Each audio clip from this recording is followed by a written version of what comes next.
The accusations against Neil Gaiman are pretty disgusting, I'll be honest. But they're also not super clear cut. So let's talk about like what kind of a guy Gaiman is. If you've ever read The Sandman, then you know that The Sandman is Neil Gaiman, not a thinly veiled version. I mean, obviously Gaiman doesn't have power over dreams, or does he? No, but like, he's not supernatural, but he's never made it,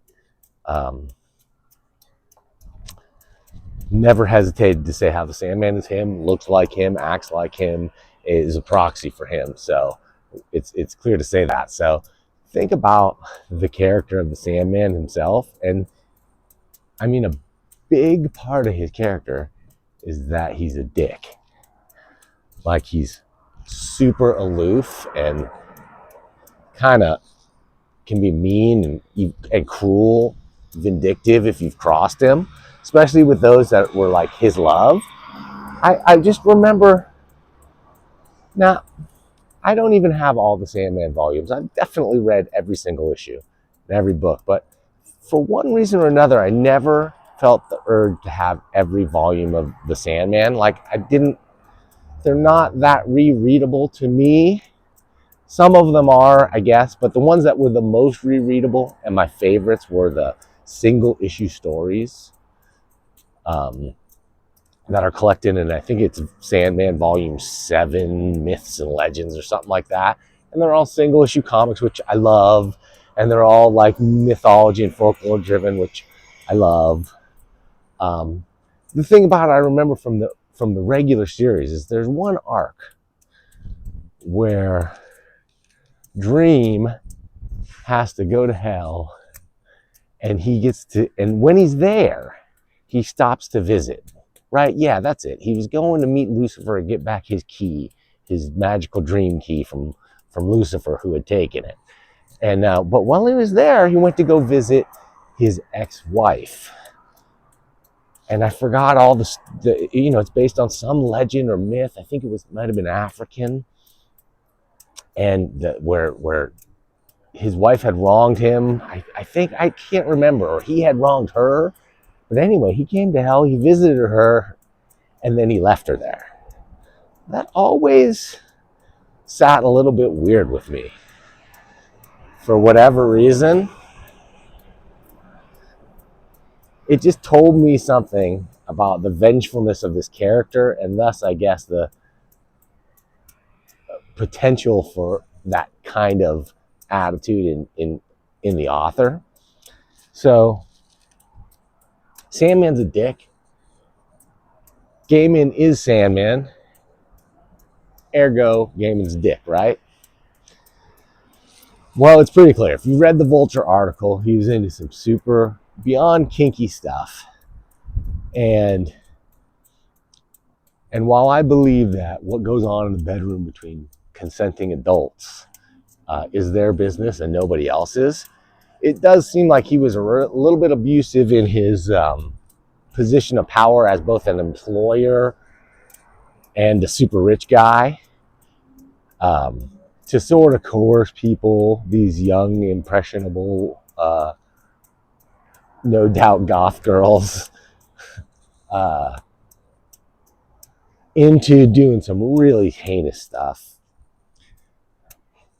And the stories are horrific. You can read the Vulture article, or there's a few accounts of it now. They did a podcast about it. It's basically bondage and discipline. He wants to be called master by his partners, and to totally control them and make them do some pretty gross stuff. Now, and all of that, like, especially when they talk about his first encounters with some girls and doing some things, are like, wow, this guy's a creep. But then for every one of those, that girl will come back and text to him and be like, oh yes, I was really into it. Like, that does not excuse some of the stuff he did, like abusing that trust But it also doesn't absolve those women of the fact that they kind of were coming back to Gaiman. And it talks about their financial needs or their emotional needs or whatever, and those are legit. Um, I'm just going to just come out and say they have a little bit of culpability in this. Although I think Gaiman is clearly a villain, if not the villain of this story. But certainly Amanda Palmer deserves some credit as a villain too. I mean, obviously you can't say what she did is as bad as what Gaiman did, but you can say she did no favors to these girls and abused her position as someone they trust. Um, and again, these women all talk about how, Gaiman was a feminist, so that made them kind of trust him. But I've been reading more and more about how now people are saying, man, oh, it's a warning sign if a guy that calls himself a feminist. Well, good news, ladies. I've never called myself a feminist because I don't. I just there's a lot of baggage to unpack. It's like calling yourself a Zionist. Like there's different ways to be a feminist, and it always boiled down to me is that, like, if it just means that you believe women should be treated equally to men, uh, then that's obvious. I don't need a label like feminist to call myself that. I just believe in treating people fairly, right? That seems reasonable to me. Might not to you. Um, but a lot of people see it as like a warning sign, because imagine if you had a label you could just call yourself that made you instantly like less threatening to women in a world where, you know, women are trained to think that it's not safe to be around a man. Then, you call yourself a feminist, and that gets you an in, right? I'm sure there's dudes. I know there are dudes who do that. And I also know that there's guys who are genuinely nice people who would consider themselves feminists too. So I'm not going to draw that hard of a line on that. I just wouldn't call myself it. And I don't think you're going to see as many men willing to call themselves it after this. And I don't think as many women will be as responsive after this, because, man, Neil was a big deal. He was a guy who made it out of the ghetto of writing comics, and is now a respectable guy and hasn't written comics for ages.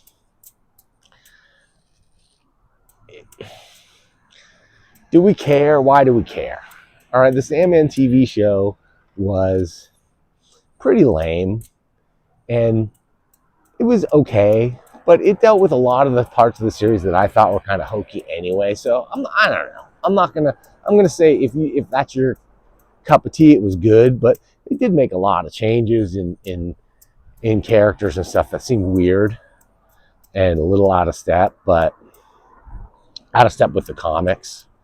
But the series was good. I mean, it had great episodes. The animated ones were really good. I think it's coming back for a second season.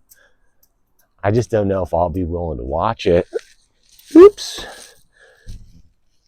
And I wonder if a lot of other people are going to be against it too. I remember it like kind of like barely got picked up by the skin of its teeth, as I remember. So it'll be interesting to see if it becomes a resounding flop after this, or, will this really not hurt Gaiman's career? Will people outside of comics even know about it or care about it or follow it at all? If these things are big enough hits, nobody knows who Neil Gaiman is, but they'll know who the Sandman is. And there's also the chance that it's going to help his kinky love life dramatically. Like, now that people really know what he's into, the freaks are going to come out. Not that there's anything wrong with that. Let him do what he wants, as long as it's with adults and it's consensual, and there's not a power imbalance. An employer-employee relationship it's just shady. It's like being a teacher and dating one of your students. You can argue all you want that they're mature adults and whatever, but there is an imbalance of power. So I guess that's how I feel about it. I've never been the number one Gaiman guy, but I always liked him. I used to wear a Sandman t-shirt back in high school. And like I said, Fables and Reflections, I think, is volume 7 of The Sandman. I think it's really worth reading, especially Sandman number 50, Ramadan. I really liked it for personal reasons, but also because of the amazing artwork of P. Craig Russell, fantastic comics artist. Oh man, life is tough, right? Do we judge the artist by his art? Do you judge the juggler by his juggling? You should. You know what you should also judge? This video. If you liked it, give it a big thumbs up. If you didn't like it, give it a thumbs down. But please leave a comment below. It helps the algorithm and the engagement gods, and it helps us grow this channel. This is my second time doing commentary while juggling, and I'm really enjoying what it's doing for my thought process.